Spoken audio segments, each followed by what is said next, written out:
Hi friends, it's Shari. Remember in the summer when I made some summertime build-a-cake cakes? Well, I'm back with some autumn build-a-cake cakes, and I think that these turned out really fun.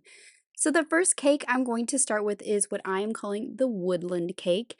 And of course, for all of these cakes, we're using the Build-A-Cake and Build-A-Cake add-on dies to create our cake. For this one, I wanted the look of deep in the woods, so I'm starting with paper bag cardstock for my cake. And I've already cut the plate out of some storm cloud cardstock. I wanted this to look like a stone, and I'm going to make the cake look like a tree stump. For the top though, I wanted it to look like mossy with that drippy edge, and I thought it would be really fun to use some wool felt. So I am going to use some wool felt. This is from my friends at Pashta Design, and wool felt cuts great with dies. And look at that. Doesn't that just look like moss? I think it looks perfect. I also have some ferns cut. And I used the Happy Mushrooms die set for that. I only used the ferns, the mushrooms were way too big, and I used a variety of green cardstocks for those. Now to make my cake look like a tree stump, I am using the new woodgrain stencil for that, and I'm trying to find a spot on this stencil where I get a couple of those wood knots in the wood grain, and this looks like a great spot. I'm using my grip mat from the inside of my stamp wheel to hold my cardstock in place and my stencil, and I'm using some vintage photo distress ink and a blending brush to carefully go through that wood grain stencil and create that fun wood grain pattern on my cake. And once I have that looking, I'm going to carefully pull up that stencil. You don't want those little pieces to break off. And then I'm actually going to go along the edges with that same vintage photo ink. That's a pretty perfect looking tree stump. Now onto my felt moss. I wanted it to be a little more dingy, so I'm using some Distress Mica Spray. This is in the Tree Lock color. That iridescence or that metallic will kind of absorb in, so you won't see that part, but you will see the darker splatters absorb into that felt and make it look a little less perfect. For my images, I'm using To My Fungi and Porcupine for You for that little snail, but mostly it's the mushrooms and the snail in this set. And I'm stamping these on some speckled eggshell cardstock. So this is not white cardstock. I wanted it to be a little more natural because this is, of course, a woodland themed cake. So I've stamped all the mushrooms twice. I'm going to stamp that little mushroom 3 times. I actually did not use the big mushroom twice, only once. And then I have my 2 little snails there. And I'm just going to do some simple coloring with my Copic markers. I'm making red topped mushrooms and orange topped mushrooms for my cake. So I kind of know the placement where I'm going to put these on my cake, and that's why I'm coloring them in the colors I am. I know I'm going to have a medium and a small on the top, and so I want that large one in the middle to be orange, so I have both colors. And the same for the mushrooms that will be on the bottom. I will use 2 of the small ones and the medium-sized one, which is why I'm coloring that one orange as well. So the mushroom in the middle will be orange, and the mushrooms on the left and the right will be the red color. Now for the stems, I kind of wanted to keep it that speckled eggshell color, but just add a little bit of shading. So I'm using a W1 and just pulling the color down from underneath the cap towards the bottom, and I actually let it dry and absorb a little bit, and then I came back and did it a second time just to give it a little more darkness and depth. For my little snails, I just have a YR61 for the bodies of the snails. And I'm branching out from my normal purple snail shell, and for these I'm sticking with those warm kind of natural tones, and I have a yellow snail shell and a green one. Then of course I'll use the coordinating dies to cut out all of my images. I'll just line those up and then hold them in place with a little bit of removable tape. And here are all my mushrooms and my snails, and I'm just kind of putting them in the 2 little arrangements that I'm going to have on my cake. So now I'm ready to do some assembly. And I did want to add some splatters and some texture to this, but honestly, I forgot. I just got really excited about putting my cake together. So you're going to see me add that to the whole thing once it's already assembled. Now to add the felt, I do want to use liquid glue. And I'm just adding some dots around there, making sure all the surfaces are covered. And I'm just going to line that up on the top of the cake. I just think that the felt with that texture really looks like moss, and this really made the cake and made me so happy with the way it turned out. Now I can work on adding all of my little elements. So I will be adding some of these directly flat to the cake. And then for some, I decided to pull out some thin foam squares. So these are half the thickness of regular foam squares, just for a little bit of a pop. I didn't want too much pop off of the cake. Now I'm going to speed this up even more because it took me a little while to decorate this cake, and I don't want to bore you too much or make this video too terribly long because I have 3 cakes to make today. So I'm using the ferns. These are cut from 3 different colors of cardstock: algae, noble fir, and then a color that comes from the textured canvas green pack. And I'm just adding those around as I add my mushrooms and my snails. I popped up that little mushroom with one of those thin foam squares as well. Now this fern I'm tucking behind the cake, and then this one, this color is very similar to the color of the felt, so I used that one sparingly because I wanted that felt to really shine because it looks so cool with the texture. Now when you're adding the mushrooms to felt like this, of course you want to use liquid glue. So I'm just adding a little dots of glue on the bottom of the stems of the mushrooms, and I'm making that little trio up there, and then my tiny little snail will go on top of that mushroom. Now back down here to the bottom, I still wasn't sure about that guy. I know I want him down there, but I'm not quite sure where just yet. And I went back to all my ferns, and I'm figuring out where I want them kind of popping out from behind the cluster of mushrooms at the top.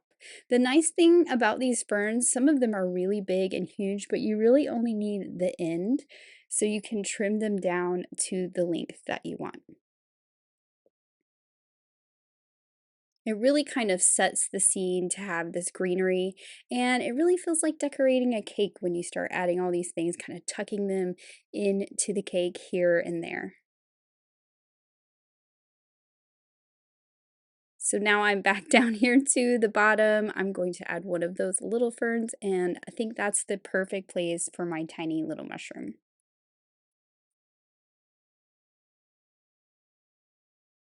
Maybe one more fern up here of that dark green color. And that looks really good. Now here's where I was like, wait, I wanted to add some splatters and some texture. So I'm adding some white metallic splatters. They're kind of hard to see, but I just decided to go for it and put them all over this whole cake. The mushrooms, the ferns, everything. Then I also have some white splatter paint, and I'm going to flick that off the block. I got a few more splatters than I probably wanted, but I made sure I stopped. I actually got a little dot of water. I'm soaking that up with a little bit of a paper towel so that it doesn't mess up my stenciling. And there, I'm going to set that aside and let those splatters dry.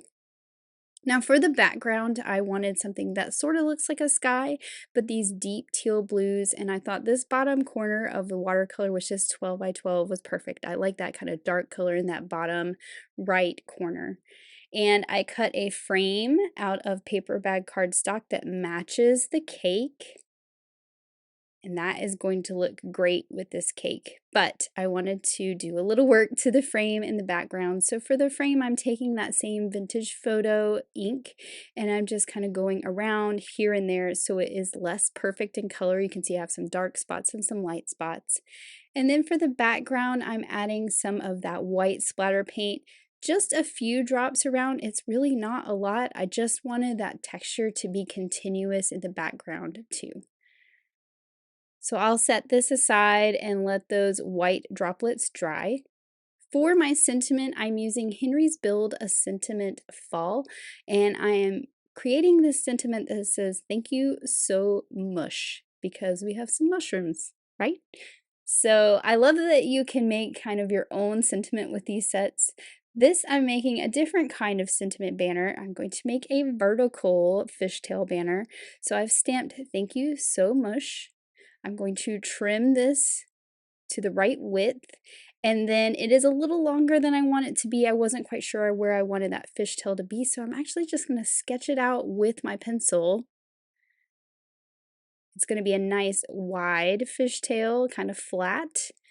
And once I figure out where I want that to be, I'm actually going to trim off the end. So that will be the points. And then I will use my scissors to cut the rest of the fishtail. So I will cut directly up in the center and then basically connect the dots from the center cut to the corners. I think this is a really fun way to have a different shaped sentiment banner on a card. I especially like doing this to kind of hang them off the top edge of a card. So now that my splatters are all dry on my watercolor wishes paper, I can add this to a card base. I will also add my frame using some liquid glue to frame up this beautiful cake. But before I add the frame, I'm actually going to add my sentiment because I want this to be popping out from underneath the frame. So I've put that adhesive runner on the back. I'm going to slide that under the frame where I want it, trim off the excess, and now I can add the frame. And I like to use liquid glue for the frame because it's nice and thin, and you can kind of shift it around and get it right in the perfect place.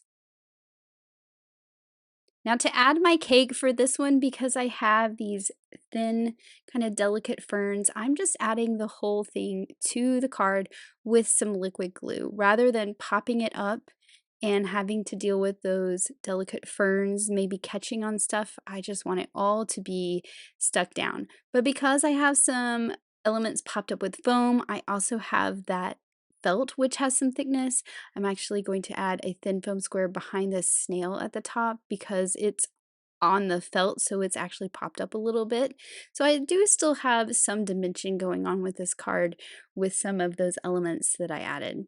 And then of course we need some magic on our woodland cake. So I have my stickles and I'm adding it to all the spots on the mushrooms, a little bit to each of the shells of the snails. And then I also like to go through and just add some dabs of glitter to a few of the edges of the ferns.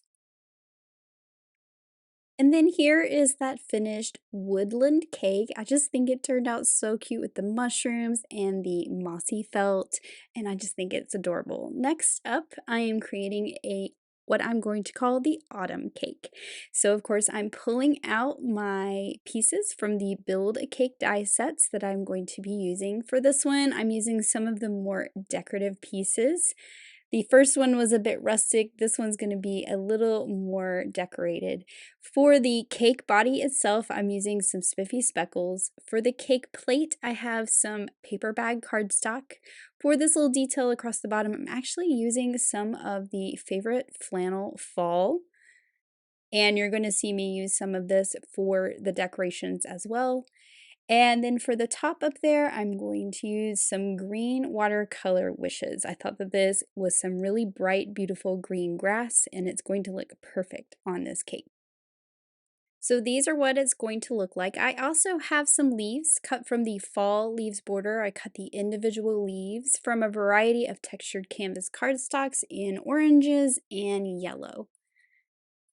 I also have the simple stitched tree border, and the trees that layer behind the branches I cut from some of the favorite flannel fall. So this is where we're going to pull the plaid into the top of the cake. And I'm using some craft cardstock to just cut a portion of these trees. I'm actually going to cut them apart. I did think about layering them behind, but I decided to cut them apart, and it gave me a little more flexibility on where I place the trees on top of the cake. Now before we assemble our cake, I'm going to do some stenciling on this cake with the Autumn Breeze stencil. And I am going to be using some oxide ink since I am stenciling on some pattern paper. But I just thought this was a really cool look to put these warm, colorful leaves on this blue speckle cake. Kind of reminds me of some fall leaves flying through the air in fall, floating down from the trees. So I'm using some wild honey to start with. And I'm just kind of going haphazard. I'm not really filling in all of the leaves. Next up, I pulled out spiced marmalade, which is a more orange color. The first one was more of a yellow. And then you're gonna see me fill in a little bit more. I am going over some of the leaves where I have put some yellow, so we have some leaves that are two-toned. It always is really nice to have that ombre look versus just a solid leaf. And then finally, I have a crackling campfire, which is a very reddish orange color, and I'm going to be sparing with this one and just add some dabs of that darker red color around. Now, when I pull this away, I'm going to have that fun swirl of leaves on my cake. I just think that that is beautiful. I also added some metallic splatters using that red gold, which is that deep gold color, and that just added some more texture to the cake itself. I will, of course, set that aside and let those watercolor splatters dry before I assemble my cake. Now I'm ready to assemble, and I have that plate there, which is that brown color, goes really great with these colors for this kind of nature look. I have my green grass that is my topper.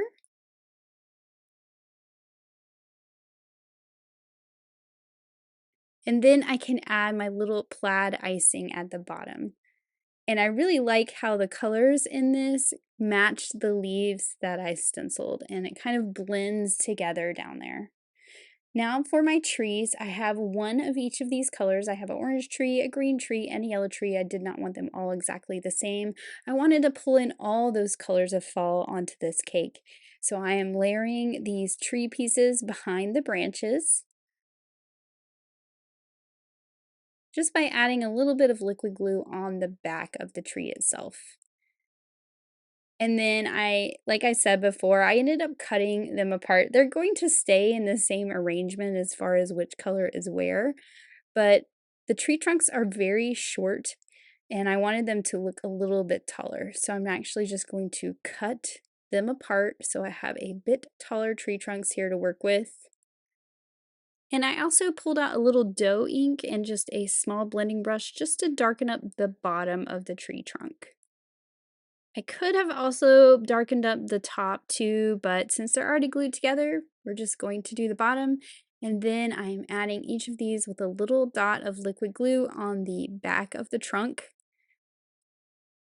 just to the top of my cake. And now these look like they are coming out of the grassy lawn, which I just think is a really fun look. Just because it's an autumn cake doesn't mean everything has to be oranges and yellows. I always love that pop of green and some blues or aquas in there. Now I'm trying to figure out where I want my leaves. Clearly, I have way more leaves than I'm actually going to use. I will use some of these on the next cake too. But once I figure out the placement of where I want these bright fall leaves, then I will go through and attach each of them with a little bit of liquid glue. These leaves really give it that bright fall pop of color.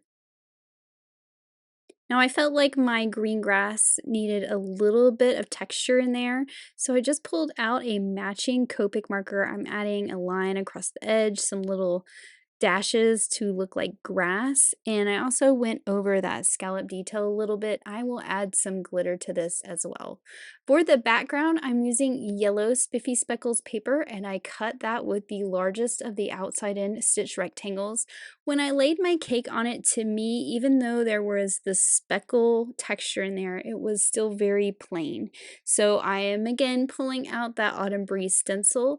I am going to use some scattered straw ink. I feel like this one is a nice light yellow that goes with the color of the spiffy speckles paper.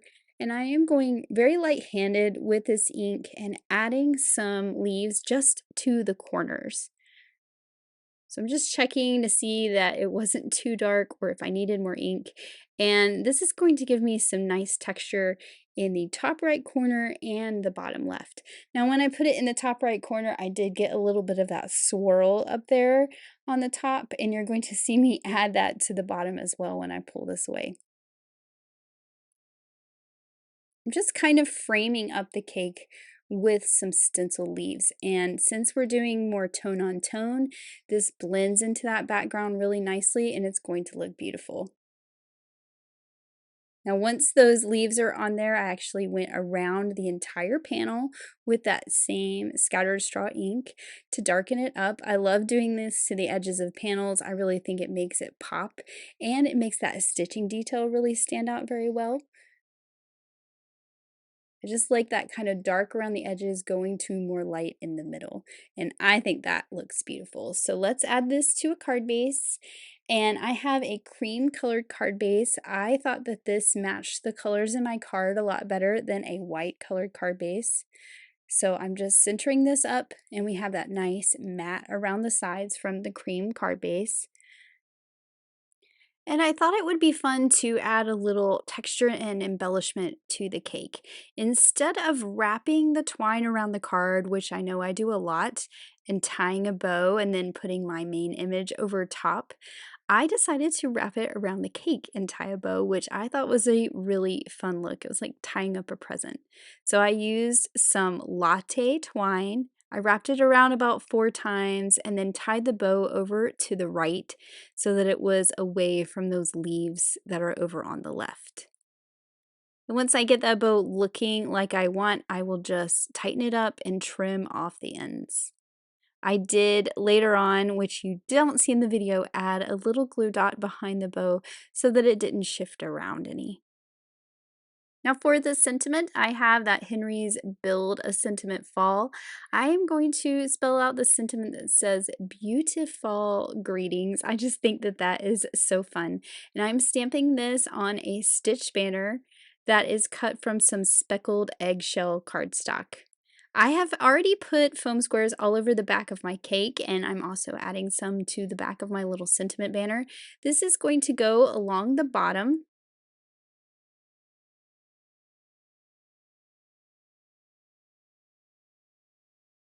And I'm just keeping my cake there so I can get the nice placement, making sure that's nice and straight with the bottom. And then I'll pull off all the liner paper from the foam squares on the back of the cake. And I'll just pop this right onto that background as well. And I did kind of overlap the sentiment banner at the bottom, which I think is a fun look too, that everything kind of overlaps itself. And of course, we need to add some glitter. So I'm adding some glitter to all the leaves, and I added some to the trees, that plaid part as well, just kind of around the top of the trees. I'm adding a few dots to those icing details at the bottom and along the scalloped edge as well. And here is that completed beautiful autumn cake card. I just love the way this one turned out. So my third and final cake for this video is what I am calling the harvest cake. And I've got all of my pieces here. I'm using that little stripe to go through the center of it on this one. And I am creating a plaid cake. So I have a piece of favorite flannel fall. I pulled out that apple cider pattern, which is that rainbow plaid with all the colors. And for the other elements, I'm using a piece of coffee table pattern paper, which is that lighter wood grain color. For the plate there, I cut that from narwhal cardstock, so it's a slightly lighter gray, not the super dark gray. And I'm just putting my cake on the plate and adding my elements. So I have my icing along the bottom, I have my topper, and I kept all these the same color because I have so many colors happening in that plaid cake. I wanted these to contrast nicely but not be too distracting. And then, of course, we have our, what I'm going to call the chocolate filling in the middle, because that's sort of what it looks like, that band that goes around the cake. And now for the plentiful harvest that's going to decorate our cake. I cut some flowers using the sunflower border. I also used the stitched gourds to cut a couple gourds, the stitched pumpkins for the little tiny pumpkin, and that piece of wheat from the cornucopia. So I cut all of these pieces from textured canvas cardstock in a variety of color packs, and I do need to do some assembling before we can put these on our cake. So this gourd has 2 pieces. You layer them together so you see the color through the dots. Of course, I have all the stems that I need to add to my pumpkin and to my gourds. I love this kind of teal gourd. It's gonna look great with that plaid that has some blue in it. And then I also need to layer together my sunflowers. Now the die cut 4 sunflowers so I can get 2 out of it by layering them together, but I actually only ended up using 1 on my cake. So I can save that other one for another project. So I'm layering those together, and then of course I need to layer the centers, and I actually like to take that top layer of petals and kind of bend them up with my finger.